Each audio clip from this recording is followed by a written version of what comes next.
Jésus dans le royaume. Béni soit notre Dieu Tout-Puissant. J'aimerais vous souhaiter les vœux pour rentrer en 2022. Mais la façon de rentrer dans 2022 ne doit pas être comme tu as l'habitude de rentrer dans les années précédentes. Cette fois-ci, ta façon de rentrer en 2022 doit être différente de toutes les façons que tu as eues dans les années antérieures. Qu'est-ce que je veux dire? On va lire une petite histoire sur la façon dont Jésus est rentré à Jérusalem. Lisons Marc le chapitre 11, à partir du verset 1 jusqu'au verset 11.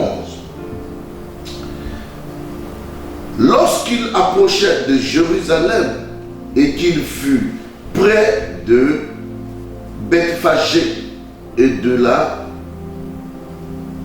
Béthanie, vers la montagne des Oliviers, Jésus, voyant deux de ses disciples et leur disant: allez au village qui est devant vous.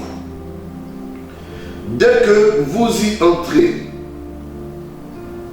vous trouverez un ânon attaché sur lequel aucun homme ne s'est encore assis. Détachez-le et amenez-le moi. Si quelqu'un vous dit: pourquoi faites-vous cela?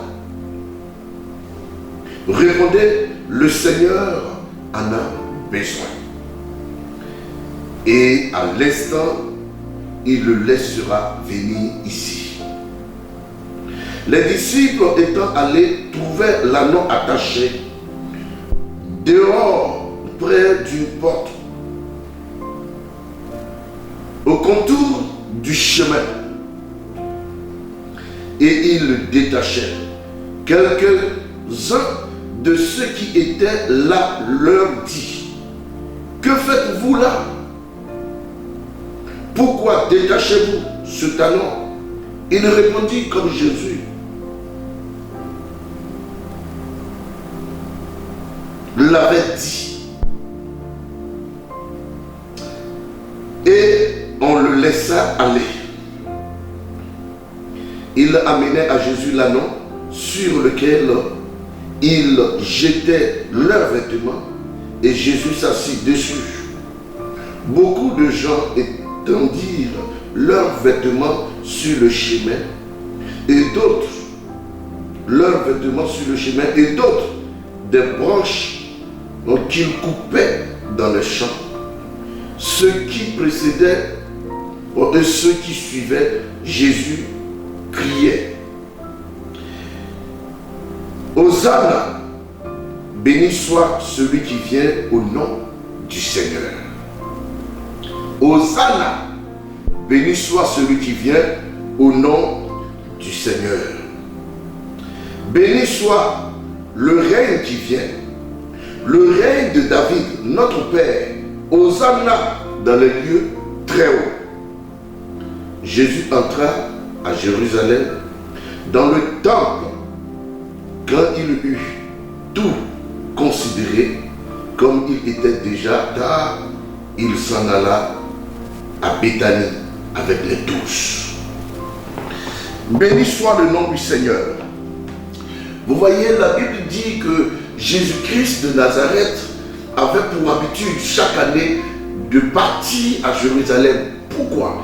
Parce que chaque année, toute la diaspora des Juifs étant dans de différents pays revenait à Jérusalem pour y fêter. Et cette fête-là, on appelait la fête de la moisson. Ce qui va devenir plus tard la fête de Pentecôte. Car ce jour-là, dans Actes, lorsqu'on parle de la fête de Pentecôte, ce n'était pas le jour de la Pentecôte. C'était une fête qui regroupait tous les Juifs qui étaient dans la diaspora, dans les différents pays. et qui revenaient. Pourquoi? Parce que chaque année, annuellement, les Juifs devraient venir avec leurs dîmes et leurs offrandes pour venir célébrer Dieu.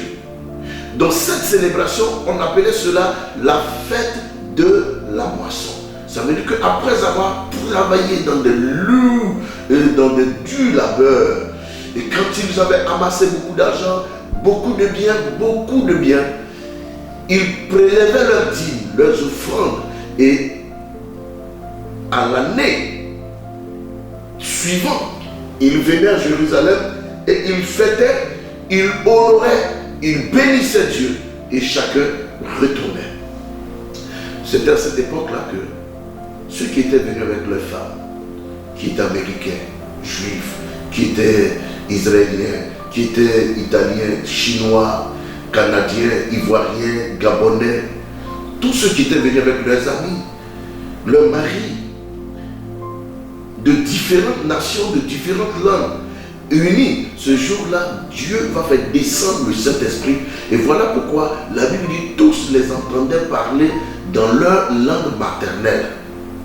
Il y avait même l'Afrique qui était représentée ce jour-là. Mais ce que je veux que vous retenez ici, qui est très important, c'est la rentrée triomphale de Jésus-Christ à Jérusalem dans Marc le chapitre 11. Mais je veux dire à quelqu'un pourquoi est-ce que Jésus, toutes les fois qu'il rentrait à Jérusalem, n'avait jamais été acclamé. Je vais vous expliquer pourquoi. Jésus va changer sa façon de rentrer à Jérusalem. Bien aimé, je vais inviter quelqu'un à changer sa façon de rentrer dans la nouvelle année. Il y a des prophéties qui sont rattachées à votre vie, dont vous devrez savoir. Vous savez, toutes les fois que Jésus rentrait avec ses disciples, Jésus a fait beaucoup de miracles. Donc chaque fois qu'on attendait que Jésus arrive, personne ne coupait de rameau. Personne ne sautait. Ils étaient heureux. Oui, parce que Jésus-Christ va guérir des gens. Ils étaient contents parce que des boiteux vont marcher, des aveugles vont voir. Mais ici, on parle d'une entrée triomphale. Une entrée qui a suscité des femmes, des enfants, des vieillards, des hommes à aller couper des rameaux, des branches, étaler leurs habits, leurs pailles, leurs tissus, pour que Jésus marche dessus. La seule raison, c'est que Jésus a décidé d'accomplir lui-même la prophétie. Pourquoi? Regardons Malachie le chapitre 9, verset 9. Nous allons comprendre quelque chose. Zacharie plutôt, au lieu de Malachie, s'il vous plaît. Une prophétie avait été annoncée par Zacharie sur une entrée de Jésus qui devrait amener des gens à le célébrer et à célébrer une victoire. Dans Zacharie 9, verset 9, la Bible dit: Sion, transportée dans l'allégresse, fille de Sion, pousse des cris de joie, fille de Jérusalem. Voici, ton roi vient à toi. Il est juste et victorieux. Il est humble et monté sur un âne. Sur un âne, le petit d'une ânesse. Le décor est planté. Vous comprenez? Zacharie a prophétisé que Sion devrait se réjouir et que Jérusalem devrait se réjouir. Cette réjouissance devrait les amener à faire quoi? À prendre des rameaux, à couper des branches, à célébrer le Christ.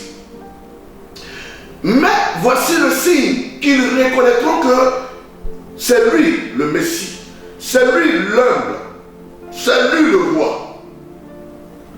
Quand il rentrait avec les disciples, on le voyait comme un prophète. Alors que c'était le roi des Juifs, c'était le roi de Jérusalem. Mais à un signe, le peuple de Jérusalem et de Sion devrait reconnaître son roi. Comment? Jésus devrait s'asseoir sur un anneau pour faire son entrée à Jérusalem. Mais il ne l'avait jamais fait. Il ne le faisait jamais. Et aussi les gens ne l'ont jamais célébré et ne le célébreront jamais tant qu'il ne vient pas, tel a été décrit dans Zacharie chapitre 9, le verset 9. Jésus a dit non à ses disciples, je n'entrerai point à Jérusalem comme les années précédentes. Je vais rentrer à Jérusalem, mais je vais monter sur un anneau. Il me faut un anneau. Alléluia. Et Jésus dit, allez-y dans le village. Écoutez, il devrait passer par ce village pour aller à Jérusalem. Parce que le village était le village précédent. Avant Jérusalem. Mais il envoie des gens d'abord pour détacher l'anneau. Ensuite, quand il vient avec l'anneau, Jésus, les hommes mettent déjà leurs habits dessus. Mais depuis les disciples marchent avec le Seigneur, ils n'ont jamais enlevé leurs habits pour que Jésus s'asseye dessus. Mais le jour où l'anneau est arrivé, les disciples ont compris que la prophétie était en train de s'accomplir. Eux-mêmes déjà, sans que personne ne leur parle, ont enlevé leurs vêtements. Ils ont mis sur l'anneau. Et Jésus s'est assis dessus. Bien aimé, Jésus n'a pas dit non, enlevez. On dit qu'il était humble. Mais pour ce qui est de la révélation, pour ce qui est de la prophétie, ça doit s'accomplir. Ce n'était pas de l'orgueil. Mais les gens devraient prendre leurs vêtements. Mais sur l'anneau, c'est la prophétie. Alors que la Bible dit c'était un homme humble. On le reconnaîtra par son humilité. Monter sur un anneau, le roi. Alors, bien aimé, comprenez une chose. C'est comme ça que Jésus rentre à Jérusalem. Donc, dès que les gens le voient à l'entrée de la ville, ils ont crié Hosanna, Youpi, vive le roi, celui qui vient de la part du Seigneur, vive le roi, Hosanna. Pourquoi? Ils ont reconnu l'anneau, ils ont reconnu celui qui monte sur l'anneau. Parce que la révélation, Jésus disait qu'il était Seigneur, qu'il était le roi, qu'il était même le Dieu. Il proclamait cela. Il le disait à qui veut l'entendre. Mais comme les gens n'avaient pas vu la prophétie s'accomplir, ils n'ont jamais considéré comme un roi. Mais le jour où ils ont vu Jésus sur l'anneau, ils ont dit voici le roi. Le voici. Ils l'ont célébré. Des gens ont mis leurs vêtements. D'autres sont allés couper des arbres, des branches dans les champs. Les rameaux sont venus. Les flamboyants, ils sont venus. Et ils sont venus avec des palmiers pour venir mettre sur le chemin. Et là, a commencé à marcher sur les habits. Ce que je veux que vous reteniez. Il y a des bénédictions qui sont rattachées à l'année à venir, dans laquelle vous devrez rentrer. Ne rentrez pas en laissant votre bénédiction derrière. Les hommes, les femmes, les enfants et les vieillards vous célébreront en 2022 lorsque vous prendrez conscience que vous devrez détacher vos bénédictions et rentrer avec vos bénédictions dans l'année 2022. Pour ne pas être long, je veux dire à quelqu'un, Shalom, Hosanna, car tu seras célébré, mais seulement va et détache ta prospérité, détache ton mariage, détache ton mariage, ton visa, détache ton enfantement, monte sur tes grands chevaux, rentre avec la prophétie dans 2022. Les prophéties qui ne se sont pas accomplies depuis les années antérieures, alors c'est à toi seul qui permettra que les prophéties s'accomplissent. Détache ton anneau. Ton anneau qui sera pour toi le mariage, pour d'autres le voyage, l'enfantement, le travail, la prospérité. J'aimerais dire à quelqu'un que le Seigneur vous bénisse. Je suis le prophète ambassadeur Kwadji Roméo de la cité de Canaan au Gabon. Soyez salués, soyez bénis et n'oubliez pas de rentrer dans l'année 2022 avec vos bénédictions. Détachez-les et rentrez. Personne ne pourra vous empêcher.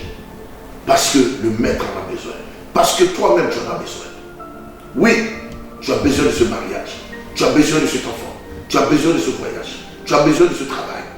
Personne n'y s'opposera. Parce que tu en as besoin. Bonne année 2022. Que tout vous réussisse et que vous puissiez détacher vos bénédictions pour rentrer dans l'année triomphante. Soyez salués et que Dieu vous soit favorable. Que rien n'échoue, que tout vous réussisse. Vive 2022. Vive le corps de Christ. Vive la famille de tout un chacun. Je salue mes proches et tous ceux qui sont de cœur avec moi. Même mes ennemis, mes adversaires. Je n'en ai pas d'ailleurs. Mais pour ceux qui prétendent et qui voudraient être, je vous dis shalom. Bonne année à vous. Dieu vous bénisse. C'était votre serviteur, le prophète ambassadeur Kwadji Roméo.